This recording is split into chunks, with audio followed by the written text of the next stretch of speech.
চট্টগ্রামে করোনার পাশাপাশি বাড়ছে ডেঙ্গু রোগের সংখ্যা।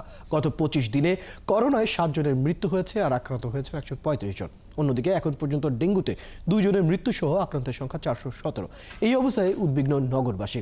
তবে সিটি কর্পোরেশন সহ স্বাস্থ্য বিভাগ বলছে এই দুই রোগের বিস্তার ঠেকাতে নানা উদ্যোগ নেওয়া হয়েছে। তবে আতঙ্ক নয়, সচেতন থাকার পরামর্শ সংশ্লিষ্টদের। বাবুন পালের ক্যামেরায় আরও জানাচ্ছেন রাজীব বড়ুয়া। চট্টগ্রামে গত 24 ঘন্টায় নতুন করে ডেঙ্গু আক্রান্ত হয়েছেন 13 জন, আর বিভিন্ন হাসপাতালে চিকিৎসা নিচ্ছেন 40 জন। অন্যদিকে নতুন করে করোনা শনাক্ত হয়েছে 5 জনের। বছরের শুরু থেকেই নগরীতে ডেঙ্গুর প্রকোপ শুরু হলেও জুন থেকে প্রকোপ বাড়ছে করোনার। ডেঙ্গুতে এখন পর্যন্ত 2 জনের মৃত্যুসহ আক্রান্ত হয়েছেন 430 জন, আর করোনায় মারা গেছেন 7 জন, আক্রান্ত 135 জন। চিকিৎসকরা বলছেন, করোনায় মারা যাওয়া রোগীরা নানা জটিলতায় আক্রান্ত ছিলেন। এ কারণে কারো জ্বর বা কোনো উপসর্গ দেখা দিলে দ্রুত চিকিৎসকের পরামর্শ নেওয়া উচিত।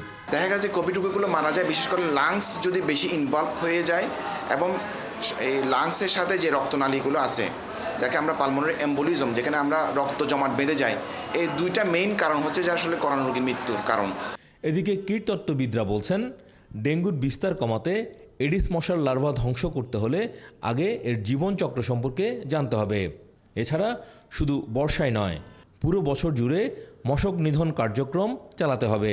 আমরা যে শুধু রেনি সিজনটাকে এমফাসাইজ করি বা বলি যে রেনি সিজনে কন্ট্রোলিং যে ব্যাপারটা আমাদের মধ্যে ঘটে, এটার থেকে আমার মনে হয় যে ইয়ার রাউন্ড আমাদের এটার বিষয়ে সচেতন থাকা উচিত। ডেঙ্গু ও করোনার প্রকোপ ঠেকাতে নানা উদ্যোগ নেওয়া হচ্ছে বলে আশ্বস্ত করেন সিটি মেয়র। করোনা ডেডিকেটেড হাসপাতাল প্রস্তুত সহ এডিস মশার লার্ভা নির্মূলে কাজ চলছে জানান তিনি। আমাদের যে স্টাফ নার্সেস, আমরা ডক্টর সেখানে আমরা নিয়োগ দিয়েছি, এবং সবচেয়ে বড় কথা হচ্ছে সেখানে যে র্যাপিড অ্যান্টিজেন টেস্ট আছে, যেটা দিয়ে আমরা করোনা ডিটেক্ট করা যায়, সেটা কিন্তু আমরা ব্যবস্থা করেছি। এবং পাশাপাশি ডেঙ্গুর যে কমপ্লিট ব্লাড কাউন্ট থেকে শুরু করে সেগুলো কিন্তু শেখানো হচ্ছে, এবং ডেঙ্গুর টেস্টও শেখানো হচ্ছে। তবে স্বাস্থ্য বিশেষজ্ঞরা বলছেন, করোনা বা ডেঙ্গু রোগে আতঙ্কিত না হয়ে স্বাস্থ্যবিধি মেনে চলাসহ সচেতন থাকাটা বেশি জরুরি। রাজীব বড়ুয়া, 71, চট্টগ্রাম। দর্শক, চট্টগ্রামের ডেঙ্গুর পরিস্থিতির ব্যাপারে জানাতে আমাদের সহকর্মী রাজীব বড়ুয়া আমাদের সাথে যুক্ত হচ্ছেন। রাজীব, ডেঙ্গুর পরিস্থিতি এখন আসলে কতটা খারাপ অবস্থায় বা কি অবস্থা দেখছে সেখানে, আর প্রতিরোধের কার্যক্রম বা কি অবস্থা? গত 24 ঘন্টায় চট্টগ্রামে আরো নতুন করে 15 জনের ডেঙ্গু শনাক্ত হয়েছে। সব মিলিয়ে এখন চট্টগ্রামে প্রায় 445 জন ডেঙ্গু শনাক্ত হলো, যার মধ্যে প্রায় 40 জনের মতো ডেঙ্গু আক্রান্ত বিভিন্ন হাসপাতালে তারা চিকিৎসাধীন আছে। এবং গত বছরের সাথে যদি আমরা এই বছর তুলনা করি, সেখানে দেখা যাচ্ছে যে গত বছর জানুয়ারি থেকে জুন পর্যন্ত 6 মাসে ডেঙ্গু আক্রান্ত হয়েছিল 190 জন। সেক্ষেত্রে এইবার 6 মাসে ডেঙ্গু আক্রান্ত হয়েছেন 445 জন, অর্থাৎ দ্বিগুণ 3 গুণের কাছাকাছি।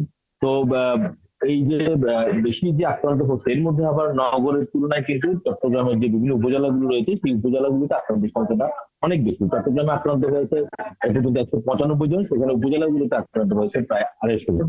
ফলে এখানে মূল যে সমস্যাটা, যে মশক নিধনের যে বিষয়টা, এই বিষয়ে আসলে আমরা দেখছি যে সিটি কর্পোরেশনের পক্ষ থেকে মে মাস থেকে মূলত আসলে মশার নিধনের যে উদ্যোগ, সেটি আসলে দেখা যায়।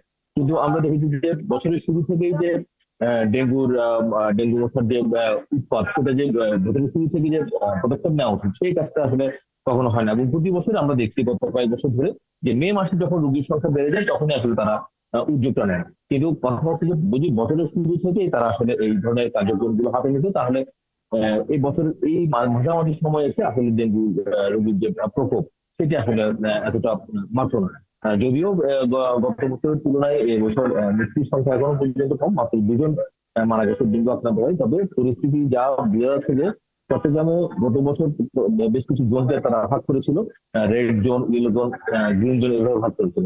কিন্তু এই বছর এখনো পর্যন্ত সেই ধরনের কোনো গবেষণা বা এরকম কোনো কিছু আসলে তারা এখনো চিহ্নিত করেনি।